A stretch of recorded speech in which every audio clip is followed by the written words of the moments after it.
আচ্ছা, কখনো কি এমনটা হয়েছে যে শুধু একটা শব্দ, একটা নাম কারো পুরো দুনিয়াটাই ওলটপালট করে দিয়েছে? শুনতে অবাক লাগলেও প্রায় ৬০০ বছর আগে কবি চণ্ডীদাস তার একটা পদে ঠিক এমনই এক অবিশ্বাস্য অভিজ্ঞতার কথা লিখেছিলেন। চলুন আজ সেই একটা শব্দের শক্তি ঠিক কতটা গভীরে যেতে পারে সেটাই ব্যবচ্ছেদ করে দেখা যাক। কবিতার একেবারে শুরুতেই রাধার এই আকুল প্রশ্নটা আমাদের গল্পের ঠিক কেন্দ্রবিন্দুতে নিয়ে আসে। সই, কে আমার কানে শ্যাম নামটা শোনালো? এই একটা লাইনেই যেন সবটা বলা হয়ে গেল। একটা শব্দ যা কানের মধ্যে দিয়ে সোজা মনে গিয়ে বিঁধেছে, আর এখান থেকেই শুরু হচ্ছে এক অসাধারণ মানসিক সফরের। তো মনে হতেই পারে যে একটা নাম শুনি এমন আমূল বদলে যাওয়াটা কি শুধুই কবির কল্পনা? আসলে কিন্তু একদমই তা নয়। আমাদের প্রাচীন সাহিত্য তত্ত্বে এই বিশেষ মানসিক অবস্থাকে খুব গুরুত্ব দিয়ে দেখা হয়েছে, আর এর একটা নির্দিষ্ট নামও আছে। রাধার এই যে তীব্র ব্যাকুলতা, এর আসল কারণটা বুঝতে হলে আমাদের একটা ধারণার সঙ্গে পরিচিত হতে হবে, আর সেটা হলো পূর্বরাগ। সহজ কথায় যাকে বলা যায় প্রেমের ঊষালগ্ন, মানে ভালোবাসার প্রথম আলো ফোটার মুহূর্ত। কিন্তু একটা খটকা তো থেকেই যায়, তাই না? এমন একজনের প্রেমে পড়া কি আদৌ সম্ভব, যাকে কোনোদিন চোখেই দেখা হয়নি? আমাদের সাহিত্য তত্ত্ব কিন্তু বলছে, হ্যাঁ, এটা শুধু সম্ভবই নয়, বরং এই অবস্থাকে বলা হয় পূর্বরাগ।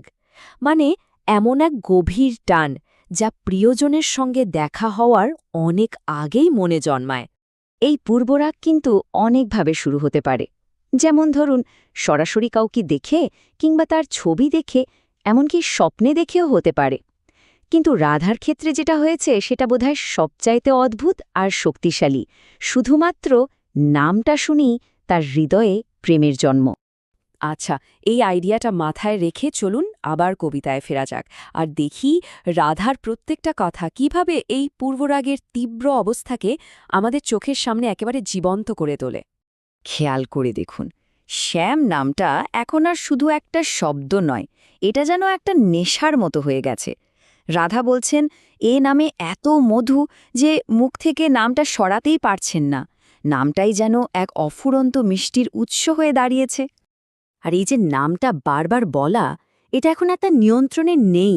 ব্যাপারটা এমন এক ঘোরের মধ্যে চলে গেছে যা তার সমস্ত শরীর মনকে অবশ করে দিয়েছে।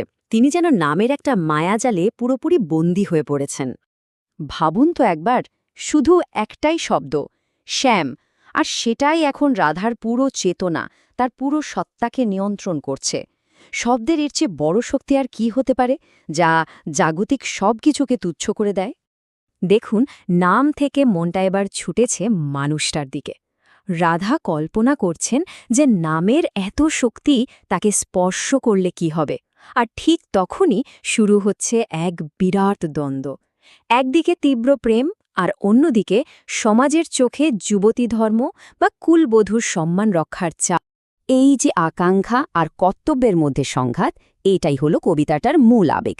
আর এই বিশাল মানসিক ঝড়ের কেন্দ্রে কি রয়েছে? শুধু কানে শোনা একটা শব্দ, অবিশ্বাস্য। কিন্তু এত বছর পরেও এই কবিতাটা আমাদের এত নাড়া দেয় কেন? এর কারণ শুধু এর মানসিক গভীরতা নয়, এর পেছনে রয়েছে কবি চণ্ডীদাসের অসাধারণ শিল্পকলা। চণ্ডীদাসের জাদুটা হলো তার সরলতায়। দেখুন, তিনি কিন্তু কোনো কঠিন ভারী শব্দ ব্যবহার করেননি। একদম সহজ সাধারণ ভাষায় আনন্দ আর উদ্বেগের এক জটিল মিশ্রণ তৈরি করেছেন, আর এমন কিছু ছবি এঁকেছেন যা একবার দেখলে ভোলা যায় না। এই পদের সবচেয়ে বড় সৌন্দর্য হল এটা একই সাথে আধ্যাত্মিক আবার ভীষণভাবে জাগতিক।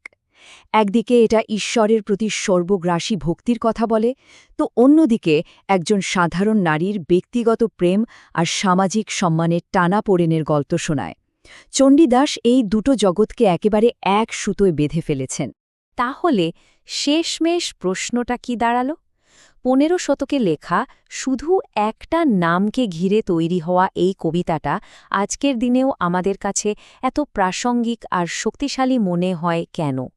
কারণটা খুব সহজ। এটা একটা চিরন্তন সত্যকে আমাদের মনে করিয়ে দেয়। জীবনের সবচেয়ে বড় পরিবর্তনগুলো কিন্তু সবসময় খুব বড় কোনো ঘটনার মধ্যে দিয়ে আসে না। অনেক সময় এর শুরুটা হয় একটা মাত্র শব্দ দিয়ে, যা কানের ভেতর দিয়ে সোজা আত্মাকে গিয়ে ছুঁয়ে ফেলে। আর কবি চণ্ডীদাস ঠিক এই চূড়ান্ত পরীক্ষার কথা বলেই পথটা শেষ করছেন। রাধার মনে জেগে ওঠা যে প্রেম, তা এখন সমাজের সব নিয়ম, বংশের সম্মান, সব কিছুকে চ্যালেঞ্জ জানাচ্ছে। তার ভেতরের জগৎ এখন বাইরের জগতের বিরুদ্ধে একরকম বিদ্রোহ ঘোষণা করেছে। তাহলে শেষ প্রশ্নটা হলো, একটা শব্দ কি সত্যিই একটা জীবনকে পুরোপুরি বদলে দিতে পারে? চণ্ডীদাসের এই অমর কবিতা তো জোর গলায় বলছে হ্যাঁ পারে, আর আমাদের জন্য একটা গভীর ভাবনা রেখে যাচ্ছে। আমাদের চারপাশে যে প্রতিদিন হাজার হাজার শব্দ ভেসে বেড়াচ্ছে, তার মধ্যে ঠিক কতখানি শক্তি লুকিয়ে আছে, আমরা কি তা কখনো খেয়াল করি?